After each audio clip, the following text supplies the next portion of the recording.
حدیث مبارک کې راځي یو ځل یو تن راغی نبی علیه الصلاة والسلام لره کلمه وویله مسلمان شو. دا د بنو سلیم قبیلې کس و، د بنو سلیم قبیلې سړی راغی مسلمان شو. نبی علیه الصلاة والسلام تینا تپوس وکړو وی ای زما ملګریا دا راته ووایه مالي حالت دې څنګه دی، څه پیسې میسې لري که نه لري؟ هغې کس ورته وویلو وی د الله پاکه پیغمبره زما د قبیلې 3,000 خلک دی. زما په قبیله کې څومره خلک دی؟ زما په قبیله کې 3,000 خلک دی او په هغې 3,000 خلکو کې د ټولو نه خوار او غریب ځای ما، په ټوله قبیله کې کمزور او غریب ځای ما. نبی علیه الصلاة والسلام ورته وفرمیل ښه، صحابه کرام یې ناست وو خواته. نبی علیه الصلاة والسلام وفرمیله هلکه د خپل ملګري سره امداد وکئ، د خپل ملګري سره څه وکئ؟ امداد وکئ، تعاون سره وکئ. سعد بن عباده رضی الله تعالی عنه ناستو، د هغې یو سربخ ښکلې وښه وه. وی د الله پاکه پیغمبره زما دا وښه دده شوله، زما دا وښه دده شوله. علي رضی الله تعالی عنه ناست دی، ځان ته یې وکتل څه شی نشته دی، څه شی ورسره شته دی نه. خپل سر ته یې لاس کو، نوې پګړۍ وه، هغه یې راواغېسته، هغې صحابي ته یې په سر کېښوده. وی دا مې پرون ځان لاغېستې، زما د طرفه دا ستا شوه، نور را سره څه شی نشته دی، زما دا پګړۍ ستا شوه. نبی علیه الصلاة والسلام سلمان فارسی رضی الله تعالی عنه فرمایل وی سلمانه ستاسو د ملګري خو سورلی مو شوله، پګړۍ مو شوله، خو د لرې نه راغلی څه د خوراک انتظام خو ورله وکړه، که زمونږ کره خو کور څه شی نشته دی.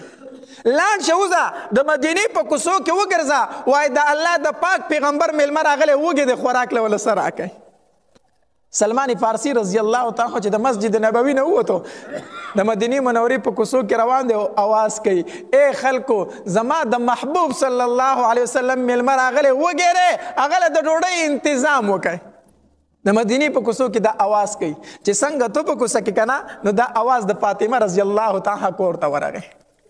هغې په کور کې دا آواز واورېدو چې بار د کوڅې نه آواز راغی چې د دواړو جهانو د سردار میلمه دی وږې دی، د هغه له د ډوډۍ انتظام پکار دی. فاطمه رضی الله تعالی د دنې نه آواز وکړو وی ودرېږه، زما د دروازې نه لاړ نه شي، زما په دروازه کې ودرېږه. سلمان فارسی رضی الله تعالی په کوڅه کې ودرېدو، د دنې نه ورته آواز وشو وی څوک یې؟ وی زه غلام سلمان فارسی یم، زه سلمان فارسی غلام یم. وی زما د بابا میلمه دی، وی وی ډوډۍ نه ده خوړلې، وی زما د دروازې نه ګورې اخوا لاړ نه شي، اخوا لاړ نه شي. سلمان فارسی رضی الله تعالی عنه فرمایل تاسو کره ولې څه شته د خوراکو؟ سلمان فارسی م حیران شو چې د علي په کور کې د خوراک سیس موجود دی، ستاسو کره د خوراک کور څه شته دی؟ فاطمه رضی الله تعالی عنها فرمایل وی 2 ورځې وشوې چې موږ څه شی نه دی خوړلی، یا کجوره خوړلې یا نه خوړلې.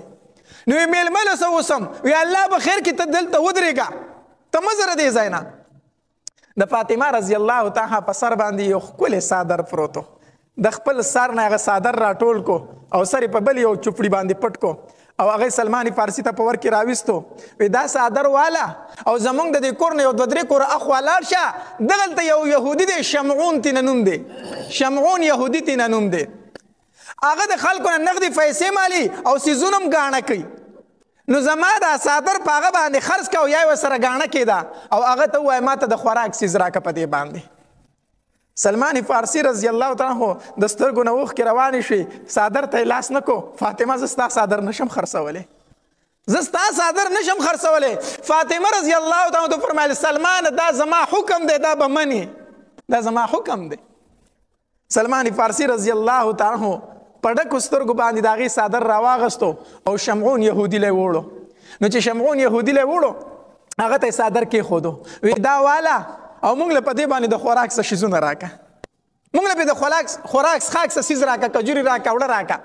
نو شمعون یهودي چې څادر اوچت کو او داسې پوزې ته یې نږدې کو، وی څومره ښایسته خوشبویي ترې رانه راځي، دا څادر دی د چا؟ دا خو چېرته د ډېر غټې کورنۍ نه دا څادر راغی، دا څادر د چا دی؟ سلمانه دا خو راته ووایه که نه. سلمان فارسی چې سترګې اوچتې کړې د سترګو نه یې اوښکې روانې شوې، شمعون یهودي ته وی دا د دواړو جهانو د سردار د لور د سر څادر دی، دا د فاطمه د سر څادر دی. وی ولې خرڅوي؟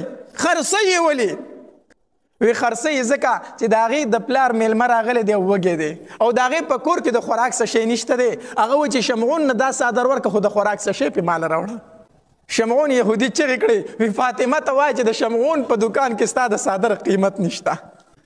د شمعون یهودي دومره طاقت نشته دی چې د فاطمه د سر څادر واخلي. او ما نن سار تورات تلاوت کو خو زه اوسه پورې په تیارو کې پروت وم. په هغې کې اوله خبره ماله دا راله چې د آخرې زمانې د پیغمبر نښه دا ده چې د هغه د خاندان خلک به دومره صحیح وي، دومره سخاوت به پکې وي چې په خپله ګېډه باندې به یې ګټې تړلي خو بل ته به ورکړه کوي. دا د سید او د میا په کار دا ده چې ځان ته میا وي، سید وي، چې په ده کې سخا هم موجود وي. دا د نبي علیه الصلاة والسلام د خاندان صفت دی. ګورې وی ما په تورات کې دا ولوستلو چې د نبی علیه الصلاة والسلام د خاندان خلکو به په خپله ګېډه پورې ګټې تړلي خو غریب ته به ورکړه کوي. وی زه در اوسه پورې په تیارو کې ومه، فاطمه ته وایه څادر دې واخله او دا خوراک دا کجوري والا دا وړه والا د هغې کره اوسه او دا ورله ورکه. خو فاطمه ما ته پته ده چې دا هسې نه قبلوي، دا هسې نه قبلوي. خو فاطمه ته به ووایي چې ستا د سر د څادر دا برکت دی چې شمعون وایي زه ځم ستا په بابا باندې ایمان راوړم، زه پې کلمه هم وامه، دا ځکه زما نه قبول که. زه زما کلمه وامه، زه ایمان راوړم، ځکه ورته ووایه چې دا ګورې زما نه قبول که خامخه. فاطمه رضی الله تعالی عنها بیا داسې ژوند کړی د علي رضی الله تعالی عنه، داسې ژوند یې کړی دی، داسې ژوند یې کړی دی.